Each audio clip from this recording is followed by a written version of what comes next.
statement is ended here.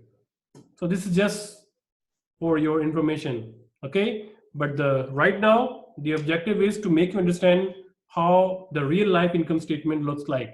The formula broadly are the same. Revenue minus expenses is net income, right?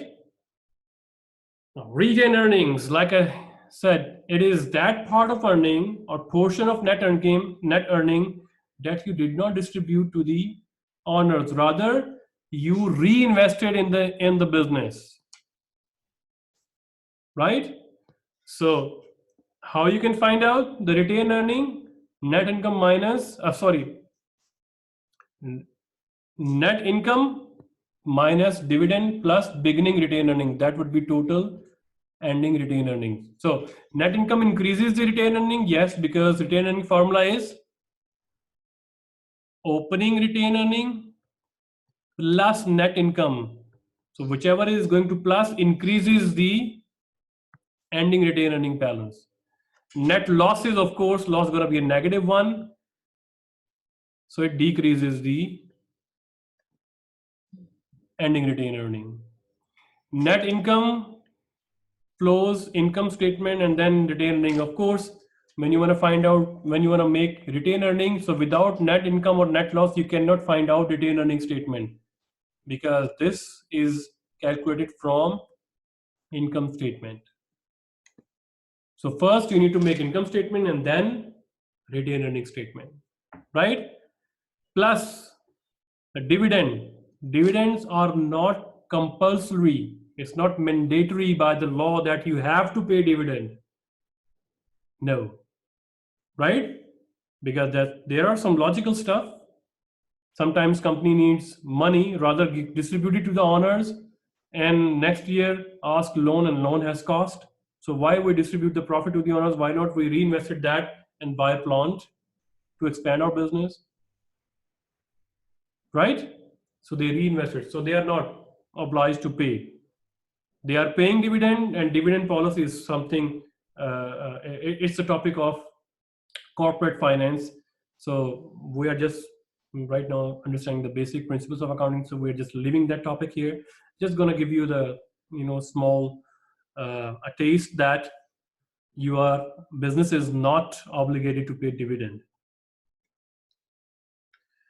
Okay, this is the retained earning statements in real life. Again, the same gap in corporation.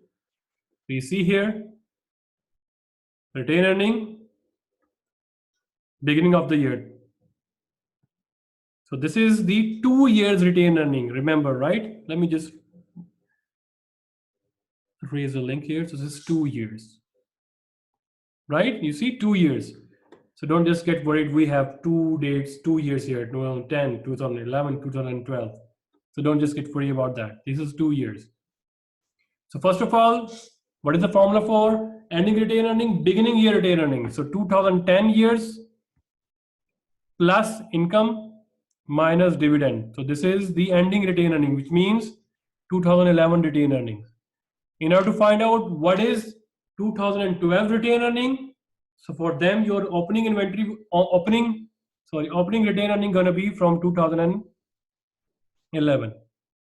2012 income statement minus 2012 dividend, you can find out the ending retained earnings. So don't just get worried.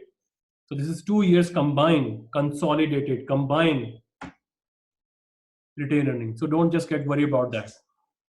So these are two different retained earnings for different years, right? Normally we make 1 year retained earning, and how we make that?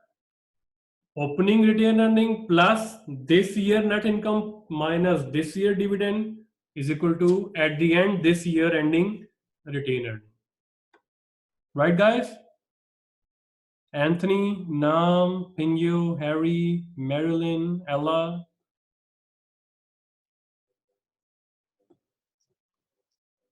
Good. Now, balance sheet. Right?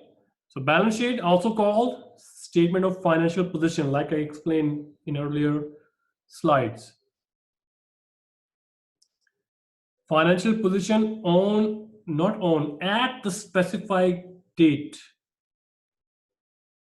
So it reports assets, liabilities, owner's equity. Now, balance sheet dated at the moment in time when the accounting period ends. So the critical point here is at the moment, that's it, on a specific day, right? So normally balance sheets are made at the end of the accounting period. Some accounting periods start from January to December. Some start from June to July. So it's up to the company or the norms of the business in a country. What is your accounting period, right? So normally it's a 12 months period, but that doesn't mean that it cannot be increases to 12 months. It depends on company. If company announces that we have 16 months accounting period, so accounting period is going to be 16 months. But normally 90% of the companies, they establish their accounting periods at standard 12 months, whether January to December or whether from June to July. Okay, so before going into the categories of assets, so let's take 10 minutes break and then we start from here. Okay, go and have some coffee and tea, okay? Okay, student, welcome back after the break. Okay, so now we are discussing the balance sheet. And what is the formula for balance sheet? Assets is equal to liabilities plus owner's equity. So now we are discussing about now the assets. Assets has two categories, current assets and long-term assets. The other name of long-term assets are fixed assets, right? Okay, let's just talk about the asset side of the balance sheet. Number one is current assets. So current assets, simple definition is whose life or that asset who can be consumed during 12 months or his life is up to 12 months, less than or up to 12 months. Or within the operating cycle or financial cycle or accounting cycle, if the accounting period is more than 12 months, like I told you the 16-month accounting period, sorry, then whose life is less than accounting period or operating period or business cycle period, right? So normally the accounting period is 12 months. So we say that current assets life is less than or equal to 1 year. So it includes cash and cash equivalents. What do you mean by cash and cash equivalents? Like we have money market instruments, we have dollars, we have pound, different currencies, we have coins, right? So we call this cash and cash equivalents. For example, we have a bank accounts in different banks as well. These are also called cash and cash equivalents, right? So you heard here the word liquid. What does it mean? Now pay very close attention here, liquid. Liquid means anything that can be converted into cash quickly. We call that this is liquid. You heard this kind of stuff like in movies, in seasons, or in your like own financial sector, financial news. The market has liquidity crunch, or we don't have that much liquidity. It means I have the money, but right now money is invested in that way that I cannot take that money out easily. Like I have a building, it means my money is stuck. So I need to find buyer who can buy my building and then I would be paid money. It takes time. It means building is a little bit less liquid, right? If I have dollars, it is more liquid than the building. Of course, you can go to the currency exchange, present your dollars, convert it into your Chinese yuan easily.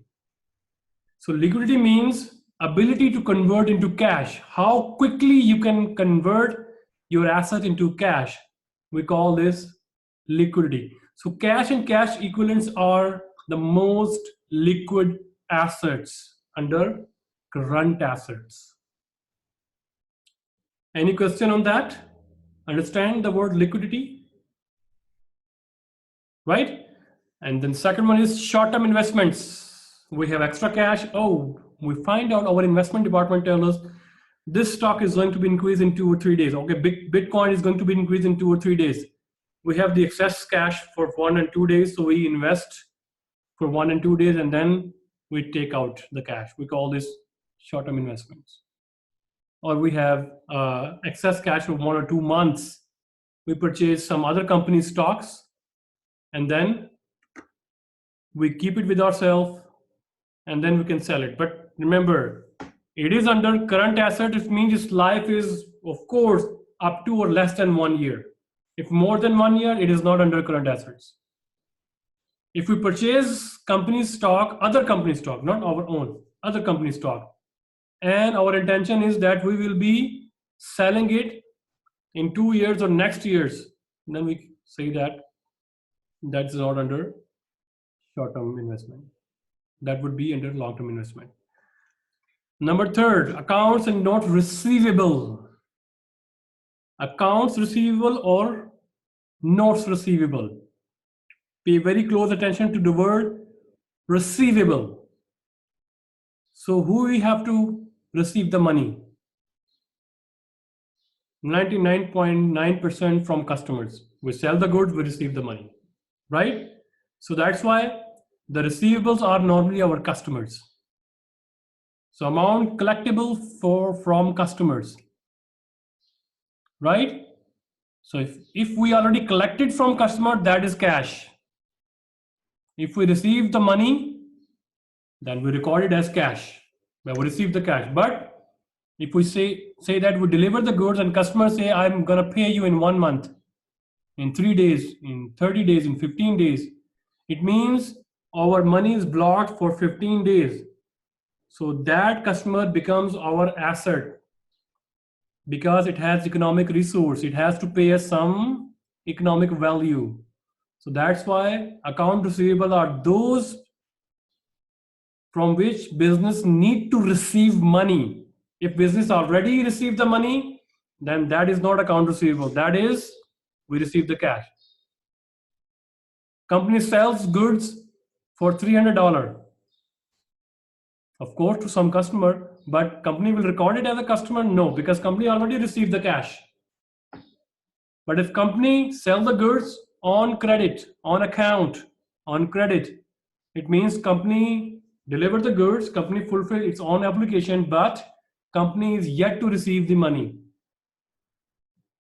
So in that case, company will say that, okay, this e-pen is going to be sold to Mr. Jamal, and Mr. Jamal is going to pay in 15 days. So Mr. Jamal is our account receivable, our current assets for 15 days, right?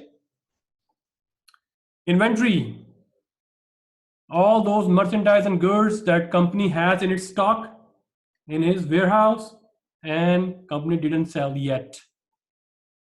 We call this inventory. Those already sold, that will be written in